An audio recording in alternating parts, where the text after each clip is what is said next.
Anda curiga pasangan selingkuh. Dan rasanya wajar banget kan pengen langsung cek ponselnya? Tapi tunggu dulu. Di Indonesia, satu tindakan itu justru bisa bikin Anda masuk penjara 8 kali lebih lama dari pasangan Anda yang selingkuh. Hari ini kita bakal bongkar jebakan hukum yang jujur aja cukup mengejutkan ini. Iya kan, kalau udah ada rasa curiga, rasanya tuh semua jawaban, semua bukti yang kita butuhkan kayaknya ada di balik kata sandi ponsel pasangan kita. Tapi, pernah kepikiran nggak kalau tindakan mencari bukti itu sendiri, hukumannya bisa jauh lebih berat daripada perselingkuhannya? Kedengarannya emang nggak masuk akal, tapi yuk kita lihat faktanya.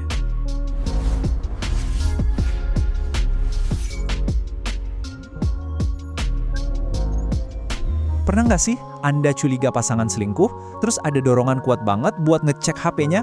Situasi yang umum banget kan? Tapi, tahu nggak, kalau tindakan iseng nyari bukti itu justru bisa ngejerumusin Anda ke masalah hukum yang jauh lebih besar daripada perselingkuhannya sendiri. Nah, di sini kita bakal bongkar tuntas soal jebakan hukum antara HP dan perselingkuhan. Oke, kita mulai dari skenario yang mungkin relate banget buat sebagian orang. Anda punya feeling kuat pasangan nggak setia, jantung deg-degan, pikiran udah kemana-mana. Dan di situ, di atas meja, HP-nya ngegeletak. Terkunci sih, tapi rasa penasaran itu kayak teriak-teriak minta dijawab. Apa yang bakal Anda lakuin? Hati-hati, karena ini bukan lagi cuma soal moral, tapi soal hukum yang bisa mengubah hidup Anda. Oke, biar kita paham jebakannya, kita harus bedah satu-satu. Kita mulai dari yang sering dianggap kejahatan utamanya, perselingkuhan itu sendiri. Sebenarnya gimana sih hukum di Indonesia ngelihat perbuatan ini? Menurut pasal 411 di KUHP baru kita, yang namanya perzinahan itu definisinya spesifik banget. Jadi perlu digarisbawahi ya, ini bukan sekedar chat mesra, makan malam berdua, atau video call. Hukum kita ngelihatnya secara sempit sebagai hubungan seksual, titik. Yang dilakuin sama orang yang udah nikah, tapi sama orang lain yang bukan pasangannya. Kata kuncinya mutlak, harus ada bukti hubungan badan. Terus hukumannya apa?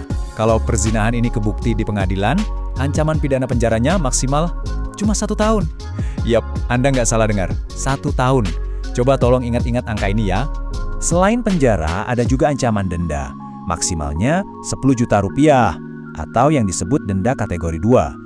Jadi buat selingkuh, ancamannya 1 tahun penjara dan denda 10 juta. Nah, ini dia nih. Ngebuktiin perzinahan itu susahnya minta ampun. Kenapa? Pertama, ini delik aduan. Artinya, cuma pasangan sah yang bisa lapor. Dan laporannya bisa dicabut kapan aja. Kedua, dan ini yang paling penting, beban pembuktiannya itu super tinggi. Pengadilan seringkali nggak nganggap chat mesra atau foto berdua itu cukup. Mereka nyarinya bukti konkret hubungan seksual yang, ya Anda tahu sendiri, susah banget didapatin secara legal. Oke, sekarang kita pindah ke sisi lain dari cerita ini. Dan disinilah jebakannya muncul. Kita bakal bahas hukum soal membuka HP pasangan tanpa izin. Disinilah letak ironi terbesarnya. Dalam upaya Anda mencari keadilan karena disakiti, justru tindakan yang Anda ambil buat nyari bukti, itu malah membawa risiko hukum yang jauh lebih mengerikan. Mungkin kedengeran gak masuk akal ya, tapi percaya deh, angka-angka hukumannya bakal bikin Anda kaget. Coba lihat angka di layar, 8 tahun. Ingat tadi hukuman zina maksimal berapa? 1 tahun. Ini 8 tahun. Ini adalah ancaman pidana penjara kalau Anda terbukti secara ilegal mengakses sistem elektronik orang lain. Dalam kasus ini ya, buka HP yang dipasword atau pakai sidik jari. Ini diatur di pasal 30 UU ITE. Dan jebakannya nggak berhenti di situ. Anggaplah Anda berhasil masuk, terus Anda screenshot percakapan dan ngirimin itu ke HP Anda sebagai bukti. Nah, tindakan mindahin data digital itu aja bisa kena pasal 32 UU ITE. Ancamannya, denda maksimal sampai 2 miliar rupiah. Iya, bener, miliar pakai M, bukan juta lagi. Dan ini bagian yang paling bikin merinding. Di hukum kita, kalau ancaman pidana di atas 5 tahun, penyidik itu punya wewenang buat langsung nahan tersangka. Langsung. Artinya, begitu dilaporin dan bukti awal cukup, Anda bisa langsung masuk sel, bahkan sebelum sidang dimulai. Risiko kehilangan kebebasan ini nyata banget dan bisa terjadi sekejap. Sekarang, biar lebih jelas, kita jejerin deh keduanya. Kita bandingin langsung biar kelihatan betapa jomplangnya kedua aturan hukum ini. Oke, kita lihat tabelnya sama-sama. Di satu sisi, ada perzinahan, penjara maksimal 1 tahun, denda 10 juta, risiko ditahan rendah, dan ngebuktiinnya susah banget. Di sisi lain, ada akses HP ilegal. Penjara bisa sampai 8 tahun, denda sampai 800 juta, risiko ditahan tinggi, dan ngebuktinya jauh lebih gampang karena ada jejak digital. Kesenjangannya benar-benar luar biasa. Dan grafik ini udah ngomong semuanya kan? Lihat tuh batang kecil buat perzinahan, cuma 1 tahun. Terus lihat batang raksasa di sebelahnya buat akses HP ilegal, 8 tahun. Cuma dari lihat gambarnya aja kita bisa tahu hukuman buat nyari bukti bisa sampai 800% lebih berat dari pelanggaran aslinya. Gila kan?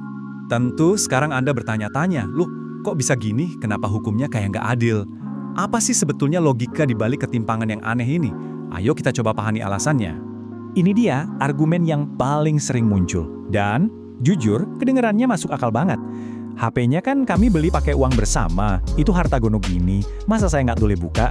Pertanyaan ini sangat logis dari sudut pandang kita, tapi hukum punya jawaban yang sangat spesifik dan mungkin mengejutkan. Nah, disinilah pemisahan kuncinya. Hukum modern itu melihat dua hal yang beda. Di satu sisi, ada perangkat fisiknya, yaitu HP-nya, yang mungkin emang harta bersama.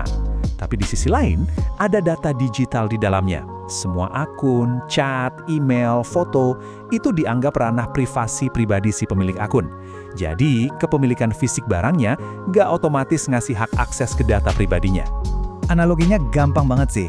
Punya rumah bareng itu nggak ngasih Anda hak buat ngebongkar paksa dan ngebaca buku harian pribadi pasangan yang digembokkan. Nah, handphone yang dipassword itu pada dasarnya diperlakukan persis kayak buku harian yang digembok di era digital. Oke, setelah lihat semua resiko yang serem banget ini, terus gimana dong? Apa artinya kita harus pasrah aja? Eits, tunggu dulu. Tentu enggak. Ada kok jalan yang aman dan legal buat mencari kebenaran. Dan ini penting banget buat Anda tahu. Mari kita lihat peta jalan amannya. Langkah pertama, yang paling krusial, stop. Jangan pernah sekalipun mengakses HP atau akun pasangan secara ilegal.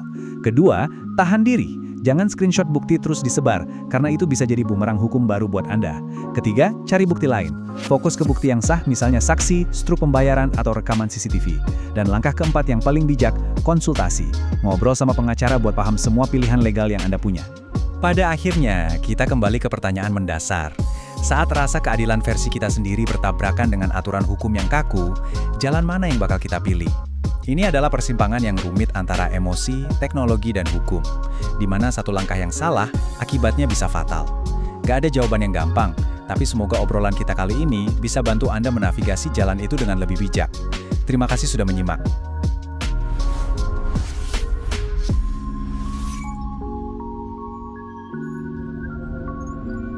Pastikan kalian semua subscribe ke Ringkas Viral untuk konten terbaik. Awas, licin! Aduh!